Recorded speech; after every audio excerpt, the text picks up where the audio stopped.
buen centro histórico, que yo pienso en la corte de Néstor Kirchner, ¿no? Que bueno, que hizo trabajos en sintonía con el Ejecutivo que tuvieron que ver con, bueno, justamente con recuperar pedazos de nuestra historia o bueno, qué sé yo, concretamente poder juzgar los crímenes dictatoriales, ¿no? Muy bien. Pero después hubo pero después hubo otras cosas, digo, en esos momentos las justifico, Sí. y quizá esa fue una corte que tuvo cierta independencia, esta palabra que está tan de moda. Pero en general la tendencia es a que no, incluso la corte de Macri rápidamente se acomodó, justamente desarmando todo lo que se había hecho en materia de derechos humanos y con el punto máximo en el fallo del 2x1, y justo que mencionabas el tema de los jueces laborales, también eso, destruyendo toda la jurisprudencia laboral que había beneficiado a los trabajadores, ¿no? Así como signo de eso marca el neoliberalismo. Ahí tenés un buen ejemplo, ¿no? De qué marca puede, bueno, cómo se genera esa sociedad, ¿no? ¿Y qué ganan los jueces siempre en esa sociedad con el neoliberalismo? La supervivencia, básicamente, que es lo más preciado que tienen, y para manejar un poder casi absoluto, ¿no? Sobre la libertad de las personas. Esto así hablando históricamente, ¿no? Sí. Y en esto vas al caso puntual de Claudio Bonadío y bueno, algunos dicen no hay que hablar de una persona que falleció, pero bueno, tuvo un peso tan relevante en el proceso, en esta sociedad con los medios y con la política que se dio en los últimos años, que es imposible no hablar de Bonadío. Sí, además es absurdo creer que la muerte va a limpiar un pasado del tipo que por ahí tuvo la mayor cantidad de pedidos de juicio político de la historia judicial argentina, la locura, la locura de intentar terminar con el fuego, con el plan Cunitas, aquel formato con el que cubrió a los dueños de aquella clínica que multiplicó por más de 200 los casos de contagio de VIH y de hepatitis C, y la verdad que la lista es larguísima, digamos, el rincón del vago para intentar juzgar a Cristina por dólar futuro. La verdad que fueron demasiadas las cosas como para que uno crea que la muerte puede limpiar, convertir tu prontuario en currículum, y la verdad es que eso es imposible a esta altura del partido. Absolutamente imposible. Es imposible y era deliberado, tenía un objetivo de causar daño muy específico, y también respondía siempre la pregunta era ¿para qué juega Bonadío, no? La típica pregunta que nos hacen a los periodistas que cubrimos estas cosas. ¿Para quién juega Bonadío? Y jugaba para Bonadío, la verdad es esa. Pero bueno, ¿para qué? Y porque sí se ponía objetivos. O sea, bueno, hay gente que funciona de esa manera, que sí sirven al sistema imperante, ¿no? De ese modo, y logrando, bueno, él, este récord de causas que superaron el Consejo de la Magistratura, también tiene una explicación en eso que yo te mencionaba antes, que también siempre había alguien que lo protegía, ¿no? Siempre alguien con quien aliarse. Sí. Y ese alguien estaba en la política. Eso fue siempre así. Lo que sucede es que quizá lo que quedó más claro en los últimos años sí fue este saneamiento con la vicepresidenta, que tenía un objetivo muy concreto, que se logró a medias, ¿no? Pero Cristina no fue candidata a presidenta. La verdad es esa. Entonces, después, todos los actos inteligentes que vinieron después fueron después de ese daño provocado. Y fue muy impresionante, ¿no? Que un juez enfermo de poder pudiera lograr ese objetivo. Y lo hizo, la verdad que lo hizo. Lo hizo además con la con una capacidad de generar siempre una amenaza latente, ¿no? Porque tampoco le dictó la prisión preventiva cuando Cristina no tenía fuero. Siempre el ataque fue la mejor defensa de Bonadío, siempre. Eso, pero también el mantener la amenaza latente, Claro, porque no le dictó una prisión preventiva cuando podía ir verdaderamente presa. Entonces, ¿cuál era el juego? El juego era, vamos a prolongar esto lo más posible.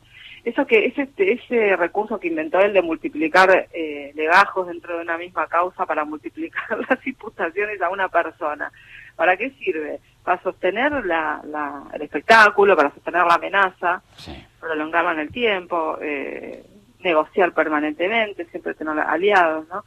Y ese juego yo realmente no lo vi, o sea, tan claramente y tan groseramente no lo vi en otros jueces de Comodoro Pi, que otros han hecho barbaridades también, ¿no? Pero eso me parece único y me parece que responde también a una personalidad de este juez fallecido, ¿no? Que se traducía en otras causas. El otro día yo escribí un poco y contaba que de otras causas que tuvo Bonadío, donde cómo usaba su poder, ¿no? Claro. Cuando en la época de los sobornos en el Senado había acá un corresponsal, ¿te acordás del caso? Sí, claro. Tomás Catán. Sí. Que bueno, que revela los segundos sobornos en el Senado, ¿no? Que eran tenían que ver en realidad con supuestos pagos de legisladores argentinos a gente de la banca extranjera. Y Bonadío lo llama de testigo y le pide que le revele la fuente, y el tipo le dice, yo no le voy a revelar la fuente. Claro. Está protegida constitucionalmente. ¿Y qué hace Bonadío? Le manda a analizar las llamadas telefónicas. Una locura. Las llamadas entradas y salientes. Y así tenés un montón de casos. Después también contaba el caso de una causa de drogas donde él era muy amigo de Jorge Sino Palacios, ¿no? El comisario que estuvo acusado en el caso AMIA. Lo cuidó mucho también, Lo cuidó. Bueno, ese es otro tema donde cajoneó 5 años la causa de encubrimiento de AMIA, ¿no? Pero con Fino Palacios, ¿por qué era tan amigo? Hacían cosas juntos porque Palacios intervenía en muchas investigaciones. Y metieron un buchón en una causa de drogas. Un buchón era una persona que estaba sospechada, pero que la ponen a trabajar para ellos. Y al poco tiempo, las defensas empiezan a presionar mucho a ver qué pasaba, cómo era que estaban consiguiendo tanta información de la organización, y agarran y lo blanquean al tipo y lo terminan metiendo preso, al tipo que ellos mismos habían puesto de buchón. Claro. ¿No? Bueno, y ni que decir en las causas de drogas, o sea, estando vigente el fallo Arriola, ¿no? Que no hay que castigar la tenencia para consumo, se la pasó metiendo gente presa por un porrito, ¿no? También hay un caso famoso de una mamá y una hija que estaban esperando para ir a la celebración de la graduación de la chica, vestidas de fiesta dentro del auto, y la madre estaba fumando un porro. Y la agarra la policía primero, ¿no? Y le dice, ¿qué fuma? Y la mujer le dice, bueno, es mi medicina. La terminan llevando detenida y le toca la causa a Bonadío, que les impidió ir a la graduación de la chica, que se quedó sin el título, pero además las mandó a hacer un curso de rehabilitación después, por un porro. ¿No? Ese era Bonadío. Sí, un rasgo de estadismo también, ¿no? Sí, claro, no cabe duda. Que, bueno, que uno se lo pudo ver en todos los ámbitos. Pero cuento esto porque si no parece que todo queda reducido a... ¿Qué causa elevó Bonadío a juicio oral? No, tenía esta complejidad del personaje, ¿no? En la cosa cotidiana. Sí, pero que, o sea, a mí lo que me parece es que, viste, vos preguntás en Comodoro Pi, ¿qué va a pasar ahora? ¿Qué marca esto? ¿Hay un antes y después? Se terminó el lawfare. El lawfare se va a terminar por muchísimas razones, ¿no? Esto que conocemos ahora como la guerra judicial utilizada justamente para causar algún efecto político. No podemos negar que fue un gran exponente e instrumentador del lawfare Bonadío. Lo que sí de lo que nadie tiene dudas es que su su muerte, descomprime muchísimo la escena política también hoy. Es cierto. Y adentro de tribunales también. Porque si bien era raro lo que pasaba con él, porque no es que la gente lo admiraba, pero era, bueno, esa gente que genera una risita nerviosa, uy, mirá lo que hizo, ¿no? Mirá lo que hizo Bonadío. Pero después todos se veían de alguna manera obligados entre comillas, ¿no? Sí. A, bueno, hacer algo. No, similar nadie, pero a no correrse de la línea, ¿viste? Claro, es cierto. Por último, Irina, ¿cómo caminó hacia adentro del Poder Judicial los Supremos y Rebelión en la Corte? Cuando ellos se leyeron, sí. ¿Qué fue lo que te llegó? Mira, es paradójico lo que pasa con eso, porque yo, bueno, un poco me asusto cuando saqué esos libros. Dije, uy, mira, con todo lo que dice esta gente, que nadie lo dice, además. Con los Supremos tuve un poco más de felicitaciones desde adentro, porque me parece también que como se refería a un periodo que si bien yo cuento todas las miserias internas, es un poco más elogioso en cuanto a lo que ofreció la Corte, esa Corte que empezó en el 2004, digamos, ¿no? Precisamente por lo que te decía antes, porque fue una Corte que, aún con todas sus dificultades, amplió derechos, claro. ¿no? La que vino después fue una Corte absolutamente regresiva, la Corte que empieza con la llegada por la ventana de Rosenkrantz de Rosati. Pero no tomas una cuestión de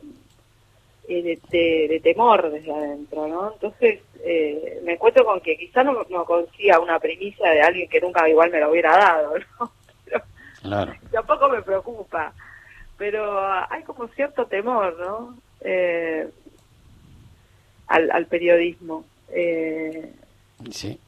Y sí, pasa esto. Develar un secreto expone privilegios y a veces los tipos lo que pretenden es esa calma chicha que los deje andar por la vida sin que sepamos demasiado del interlineado que se nos oculta tanto. Y bueno, y así sobreviven los privilegios. Y sí. Ahora, hay una cuestión, mira, hay un capítulo de Rebelión en la Corte particularmente donde un poco se queda reflejada esta relevancia que le dan ellos a la información. Claro. Cuando lo derrocan a Lorenzetti, que había estado 11 años como presidente, le hacen un golpe interno, sí.